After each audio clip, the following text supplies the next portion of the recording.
নমস্কার বন্ধুরা, আপনাদের সবাইকে স্বাগত জয়স কুকিং অ্যান্ড ব্লগসে। আপনারা কেমন আছেন? আশা করি ভালো আছেন, আমিও ভালো আছি।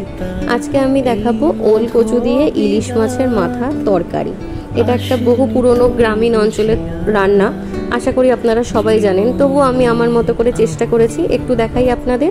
কড়াইতে সর্ষের তেল গরম করে তার মধ্যে আমি লবণ হলুদ দিয়ে সেদ্ধ করে রাখা ওল কচু সেটা দিয়ে আমি এখন আবার লবণ হলুদ দিয়ে ভাজবো, কারণ একটু ওল কচুতে আঠা আঠা ব্যাপারটা থাকে, তাহলে সেটা থাকবে না।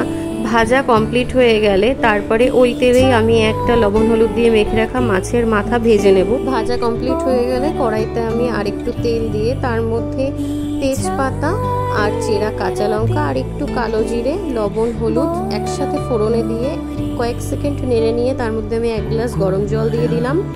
এবার এই জলটা ফুটে উঠলে তার মধ্যে আমি আগে থেকে ভেজে রাখা মাছের মাথা, যেটা আমি ভেঙে রেখেছিলাম, আর ওল কচুগুলো দিয়ে দেবো। দিয়ে ভালো করে কিছুক্ষণ ফুটিয়ে নেব। ফোটানো হয়ে গেলে তার মধ্যে আমি তেলে রাখা জিরে গুঁড়ো আর অবশ্যই ধনে গুঁড়ো দেবেন। আমি ধনে গুঁড়ো আর জিরে গুঁড়ো দুটোই 1 চামচ করে ইউজ করেছিলাম।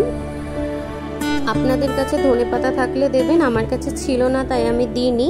আর নামানোর আগে অবশ্যই একটু গরম মশলা গুঁড়ো দিয়ে দেবেন। আশা করি রেসিপিটা আপনাদের ভালো লেগেছে, ভালো লাগলে অবশ্যই করবেন। টাটা।